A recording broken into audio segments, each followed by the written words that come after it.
Oi, gente! Bem-vindos a mais um vídeo explicando o GOT para meu namorado. E hoje falaremos sobre o Luin e as políticas dos Meisters em Estéros. Mas, primeiro, devemos falar sobre aquele vídeo da Mikan. Então, que loucura foi aquilo pra mim. No momento eu tava lá no meu cantinho, sossegada, e no momento seguinte eu recebo uma notificação que eu fui marcada numa publicação de uma amiga. E ela tava falando, tipo, eu adoro quando a Mikan menciona o canal da Fernanda. Aí eu fiquei tipo... E realmente, assim, ela mencionou por, sei lá, 10 segundos no máximo. Mas eu estava numa companhia célebre quando ela falou de youtubers que comentam as teorias dos livros e tal. Eu fui mencionada pouco antes do Preston Jacobs, na verdade. Então, claro que é impossível não ficar super lisonjeada com o que aconteceu, até porque ela falou que o nome do meu canal é o melhor nome de todos os tempos. E eu fiquei super feliz. E, na verdade, antes mesmo de eu perceber que eu tinha sido mencionada ali, o número de inscritos no meu canal já tinha tido um tremendo pico. Naquele dia da publicação do vídeo da Mikan e no dia seguinte, facilmente umas 150, 200 pessoas se inscreveram. Pra vocês terem uma noção de quão extremo foi esse pico de inscritos, num bom mês para o meu canal, assim, quando tá no ar uma temporada da série e tal, se eu tiver 30 inscritos no mês de 30 dias, é um excelente mês. Nossa, foi fantástico. Claro, nossa, tô super grata, Mikan. Se você estiver vendo esse vídeo, mil agradecimentos. É uma honra ter tido a sua atenção. Eu, um canal tão pequenininho. Eu vi que ela ainda não realmente sentou pra ver o meu canal. Eu só fui mencionada pra ela. Bem, novamente, se ela vê esse vídeo, se ouvir falar do que eu disse aqui, eu convido ela a ver os vídeos. Aí talvez até possa bater um papo sobre teoria. Quem sabe, ia ser demais. E é claro, não poderia deixar de me dirigir às quase 200 pessoas que caem de paraquedas no meu canal. Sejam todos muito bem-vindos. Eu espero que vocês curtam o material que temos aqui, as discussões, o bom ambiente pra gente conversar. Hoje o vídeo, como eu já falei, é sobre o Luin e as políticas dos Meisters em Estéros. Na verdade, o Luin é um agente muito importante dessas políticas, como vai ser visto mais adiante. Mas, antes de falar mais a respeito de quais seriam essas políticas, vamos lembrar melhor do homem.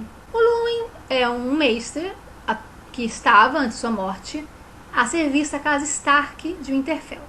Ele era descrito como um pequeno homem, um homem acinzentado, de olhos cinzas e um cabelo fino, ralo, tendo uma vestimenta na qual haviam sido costurados vários bolsos de onde Luin vivia tirando coisas. Na verdade, eu me recordo que a Caitlyn uma vez comenta que não sabia como Luin se movimentava, porque parecia ter um mundo de peso lá dentro daqueles. Mas o Luin, ele tem um diferencial na sua corrente, que ele é um dos poucos Meisters que sequer se incomodou de ganhar um link de metal valeriano. Apesar disso, ele é meio cético da magia em geral, das histórias da velha ama. E ele acreditava, inclusive, que as crianças da floresta estavam totalmente extintas, assim como os gigantes.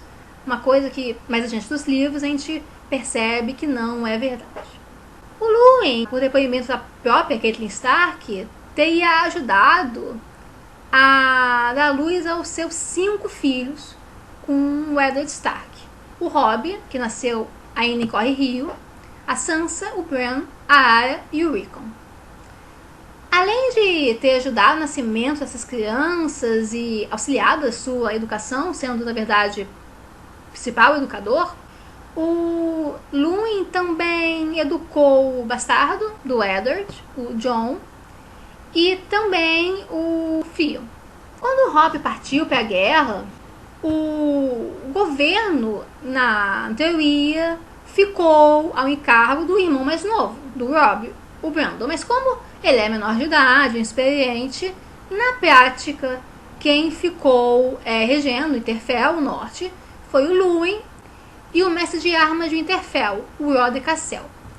Mas pouco depois, o Rodrik foi cuidar dos problemas que o Ramsay Snow tinha criado em Ornwood e os Nascidos de Ferro estavam criando em Torre Square. Então, no final, o governo acabou só aos cuidados do Luwin mesmo.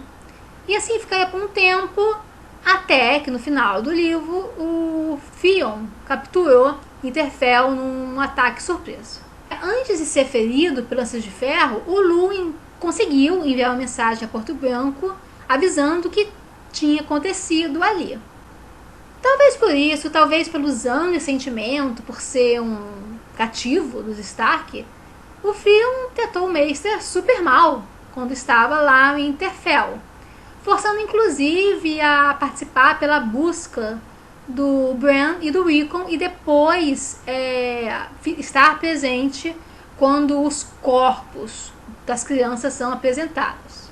Quando Rodrik Cassel consegue um exército e cerca Winterfell, o Luwin ele aconselha honestamente o Theon que ele devia se render e pedir para ir para a Patrulha da Noite. O Theon ele reconhece a sabedoria do conselho e pensa a respeito, mas não tem realmente tempo para tomar essa decisão, porque depois o Rodrik é atraído pelo Ramsay Snow e o Theon é capturado e levado para o Forte do Pavor.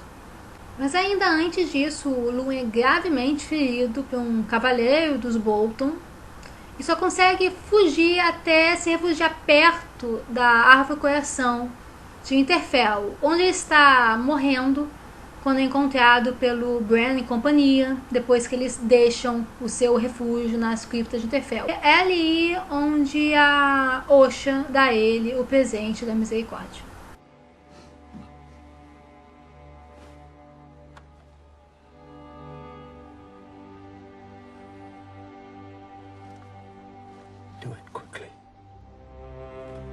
Claro que, apesar de ser o final trágico, nada se perde da personalidade muito interessante do Mestre Luwin, das diversas formas de interpretar suas ações, da sua complexidade em geral, que na verdade é um traço comum a vários mestres que aparecem na história.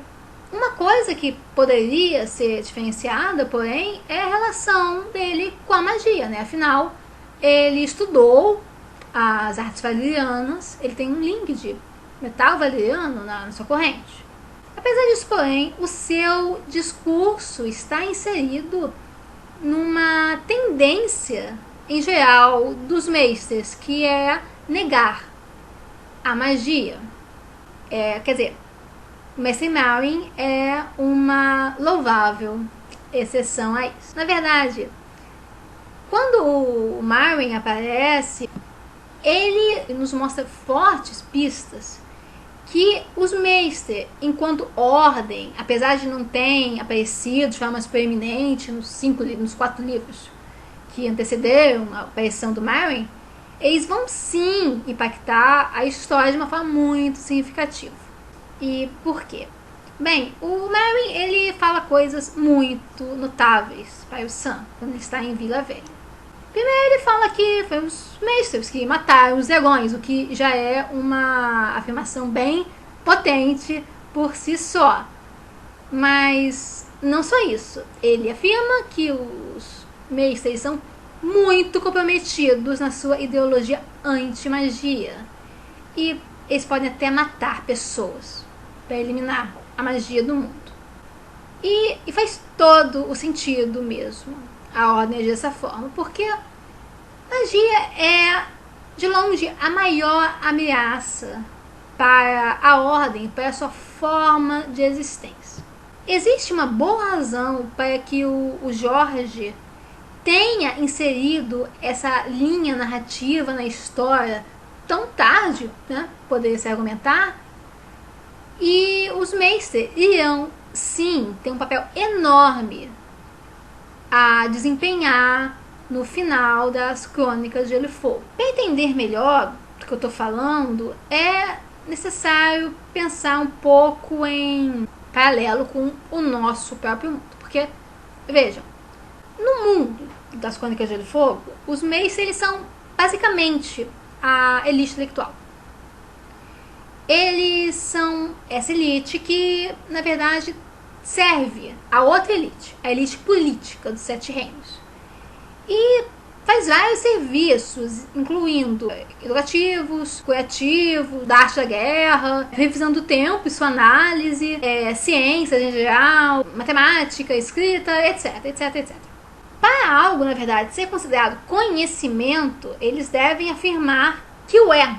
Eles são uma importantíssima ferramenta para o governo dos Sete Reinos.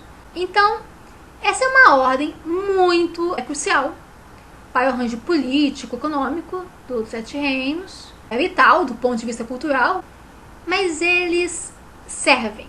É uma das razões que eles têm votos de celibato. Eles, quando se tornam Maesters, quando colocam a sua corrente, eles são pedidos para que esqueçam as suas antigas lealdades à família e qualquer herança, e além disso não tenham filhos.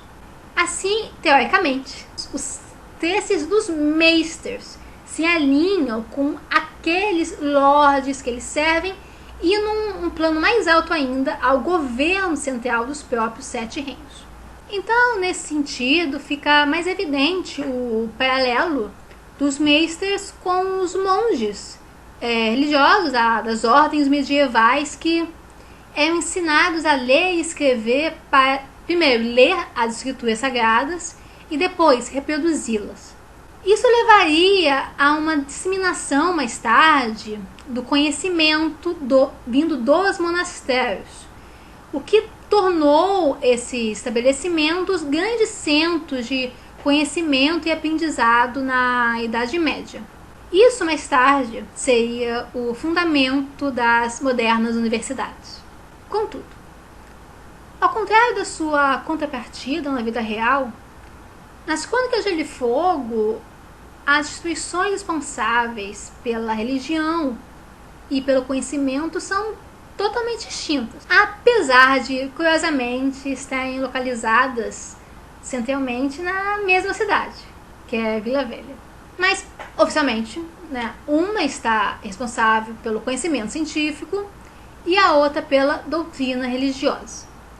São a Ordem dos Maesters e a Fé. E o Jorge cuidou para separar bem essas funções distintas dessas instituições. Na verdade, ele cristalizou o propósito delas e os seus objetivos, até políticos.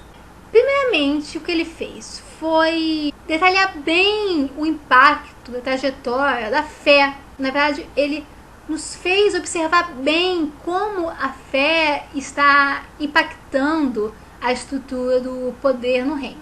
Parece que faz bastante sentido se a gente pensar que um caminho similar acontecerá daqui por diante, mas com os Maesters.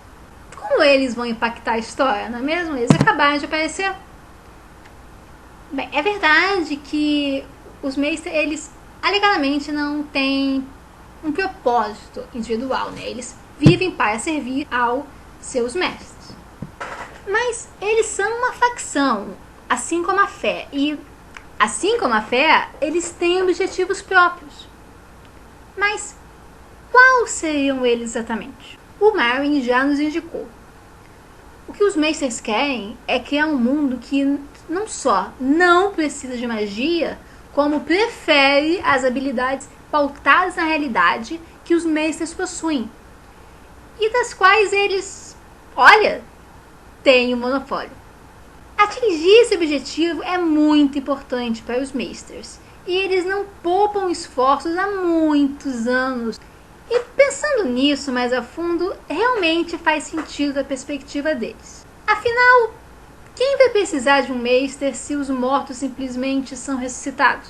Ou quem vai necessitar de um Maester para desenvolver venenos se o inimigo simplesmente pode ser morto por bebês de sombra, ou, no caso mais extremo, por dragões. Nesse tipo de mundo em geral, os Maesters não têm tanta utilidade e são bem menos valorizados. E é por isso que eles investem há séculos contra a magia, ou, no mínimo, tentam. Nós temos o caso do Maester Crescent para mostrar o que ocorre quando eles são pegos no ato de sabotagem. Claro que a luta contra a magia costuma ser mais sutil do que isso, como o Merrin insinua. Um exemplo muito bom está num evento que cerca o próprio Maester Luwin. Numa das aulas dele, ao Ben, ele faz de tudo para convencer o garoto que as histórias da velha ama são mentirosas.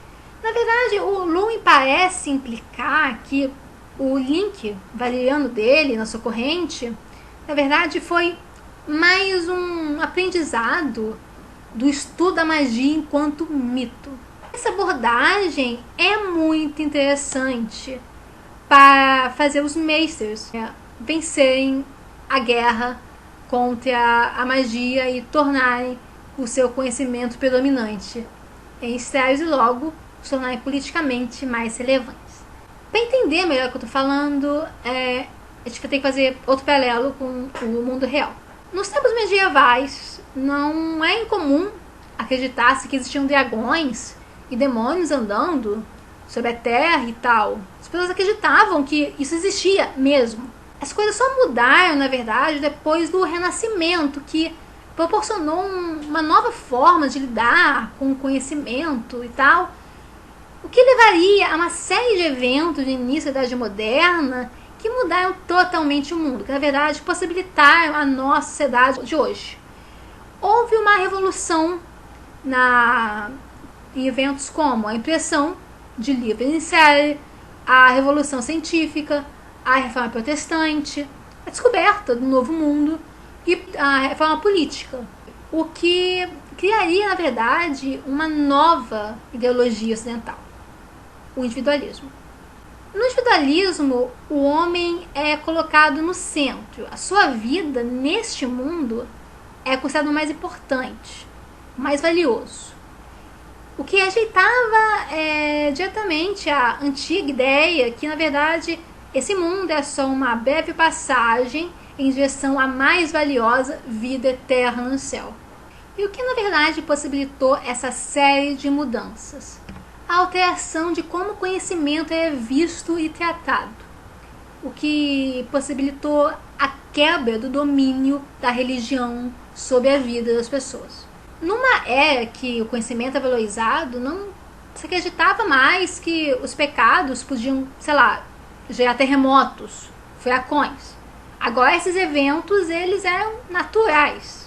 Eles podiam ser, a razão deles podia ser apontada especificamente, eles podiam ser medidos, eles podiam ser entendidos, podiam ser, às vezes, controlados.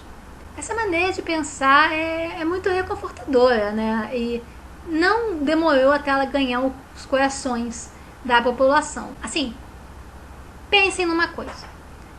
Em apenas 500 anos, que é uma piscadela na história da civilização humana, foi criado todo um novo mundo, que agora é basicamente regido por intelectuais. Eu não estou falando sobre intelectuais que estão na universidade, não. Estou falando de pessoas que detêm conhecimento específico. A primeira vez que nós fomos introduzidos aos Maesters como facção e aos seus planos foi tarde nas Crônicas de Gelo e Fogo. Então não faria sentido, narrativamente falando, que a história deles fosse abandonada. A gente provavelmente vai descobrir que os Maesters eles já estavam trabalhando, sem parar, na verdade, para criar um mundo que não depende de superstições, que não valoriza a magia. Eles querem criar, na sua cabeça, o melhor mundo, que é um mundo sem magia. Isso, claro, implicaria diretamente o fim dos dragões, dos outros, das crianças da floresta, de bebês de sombra, de Orlocks, de tudo isso, que na verdade acabariam sendo relegados a um canto da história. Como é que isso aconteceria? Talvez o gelo e o fogo acabem se destruindo mutuamente. Nesse caso, a gente testemunharia em primeira mão a canção de cisne, da magia. Esse poderia bem ser o final doce e amargo que o Jorge nos prometeu há tanto tempo. Haveria, pelo menos teoria, claro, a promessa de um novo mundo, um mundo mais justo, um mundo melhor, um mundo sem monstros ameaçadores. Mas tem um preço. Os personagens que estão conectados com magia e com o velho mundo fatalmente iriam perecer. Isso é claro, muito ruim para Daenerys, para Jon, para Arya. E uma vez que os mestres consigam estabelecer e escrever a história do mundo que querem, do mundo que planejarem, eles podem estabelecer que a magia nunca retornará, se é que um dia existiu. E se é que ela devia retornar mesmo, porque mundos baseados em magia não se desenvolvem normalmente. E faz, como eu já disse, bastante sentido. Por que você vai desenvolver, por exemplo, pólvora se você tem fogo de dragão? E uma coisa especialmente estranha ocorre em Westeros, que tem aparentemente 12 mil anos de história, o que é bastante tempo, até mesmo para a história da civilização humana, onde tudo ficou muito estagnado. Isso faria, na verdade, os Maester, os ressuscitadores da tecnologia, por assim dizer, os verdadeiros caras legais da história, os verdadeiros mocinhos. Mas, falando sobre Luwin especificamente, os Maester que servem mais de um castelo durante sua vida são raros nas Crônicas de Gelo e Fogo, mas o Luwin já fez isso em Corre Rio e Winterfell. Por quê? Aparentemente isso esteve mais ligado ao serviço dele, a Catelyn Tully e ao seu filho Robb, do que qualquer outra coisa, mas e se até isso esteve conectado a um plano maior dos Maesters? E se ele foi enviado para o norte com um propósito expresso de aguardar a chegada de outro bebê do sul? Talvez, quem sabe, o Luwin ter sido informado por colegas ao sul da viagem do novo senhor de Winterfell, o Eddard Stark, para o norte, acompanhado de uma inesperada criança recém-nascida. E isso logo depois do Eddard tentar resgatar sua falecida irmã em Dorne, onde ela tinha estado sendo prisioneira por Rhaegar Targaryen. Conhecendo a honra do Eddard, a inflexível honra famosa do Eddard, não é difícil realmente somar as coisas e entender o que aconteceu de fato. Talvez o Eddard tenha até mesmo confiado seu segredo ao Luwin para pedir conselhos de como lidar com o futuro daquela criança. Uma conversa ainda no primeiro livro torna essa possibilidade até factível. Vejam, é meio esquisito quando o Ned fala para o Luwin que ele vai dizer para o Jon que ele iria para a muralha, lá no primeiro livro, quando tiver que ser. E que, na verdade, ele mesmo queria fazer. O Maester Luwin, ele tinha anteriormente falado bem claramente que o Jon tinha dito para o Benjen que queria tomar o preto. Talvez isso não seja tão estritamente verdade assim, mas de que forma o Jon tinha uma intenção se desenvolvendo. Não faz muito sentido para o Ned esperar para dar a notícia pessoalmente para o Jon, insistindo que ele mesmo diga ao invés de, sei lá, o Benjen, que o Jon passaria, na verdade, a conviver muito mais na muralha. Se o Jon quer ir servir a muralha e o Ned está agindo como ele está, obrigando o Jon a fazer alguma coisa, parece esquisito. Por que ele não só autoriza alguém a falar pro garoto que ele vai pra muralha? Isso me leva a pensar que, na verdade, o Luwin e o Ned não estavam falando exatamente sobre a ida do Jon para a muralha. Eles estavam falando bastante discretamente, porque estavam presos a Catelyn, a respeito da verdade do parentesco do Jon. Existem algumas pistas no próprio capítulo para isso. Para começar, tudo é no ponto de vista da Caitlyn. E acaba exatamente com essa conversa que eu mencionei entre o Luwin e o Ned. Não há comentário explícito sobre o que eles estão falando.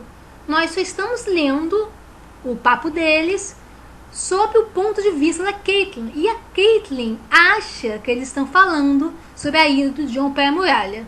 Então ela não problematiza nada daquilo. Se os Maesters mantêm todos os segredos dos seus lords e tem como trabalho oficial ajudar a protegê-los, não é realmente fora de possibilidade que o Ned tenha pedido conselhos para o Luwin de como agir com o Jon. O Ned, ele, antes do capítulo, fica chocado quando a Caitlyn aparece nua na frente do Luwin, até que a Caitlyn fala que o Maester ajudou ela a ter todos os seus filhos, então não há motivo para a hipocrisia. Aí o Ned relaxa. Isso indica que em algum outro momento ele pode ter compartilhado algo mais íntimo com o Luwin. Talvez ele tenha se arrependido depois, mas não estava fora das possibilidades para ele agir dessa forma. Vamos supor que realmente eles estavam falando do parentesco do Jon, o Ned realmente conversou com o Luwin antes sobre isso, tal. O Ned não fala nada com o Jon, ele nunca menciona o assunto. É isso arruina a teoria? Não. O Ned não falou nada pro Jon porque tentaram matar o Bran. E ele não teve muito tempo para mais nada antes de partir. Então, na boa, ele estava escondendo aquele segredo de todo mundo há 14 anos. Porque assim, eu imagino que se ele falou pro Luwin, ele falou uma vez pra nunca mais, sabe? Da forma, ele estava muito acostumado a não falar sobre o assunto. Então, é fácil esquecer disso quando o filho dele está morrendo e ocorrendo riscos de ficar paralisado da cintura para baixo até o fim da vida. Ou, antes da Porto Real, em meio a todo o drama cercando o Bran, ele acabou percebendo que não era essa a hora correta de contar a verdade para o Jon. Talvez ele tenha até mesmo deixado para o Luwin a tarefa de passar esse conhecimento para o Jon, mas, bem, não é a intenção do Luwin. Nunca foi o plano. Até porque o Luwin, ele se aproveitou das indisposições naturais da Caitlyn perante o Jon para conduzir mais suavemente toda a situação.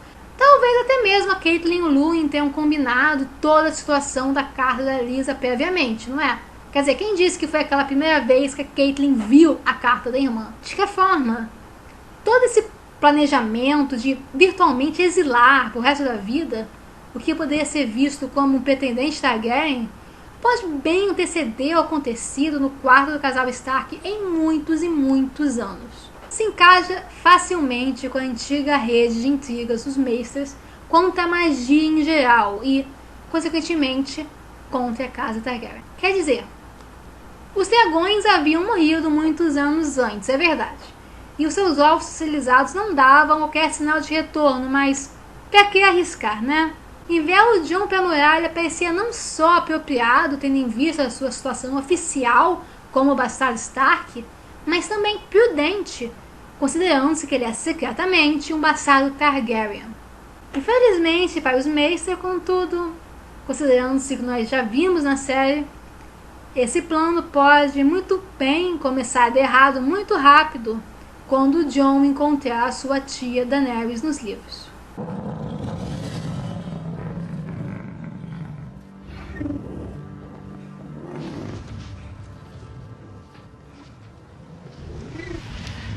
De qualquer forma, dificilmente a Guerra Fria dos Maester contra os Targaryen vai esfriar de vez, principalmente se eles encontrarem uma nova aliada na Rainha Lannister e suas grandes balistas matadoras de dragões. Então é isso, gente.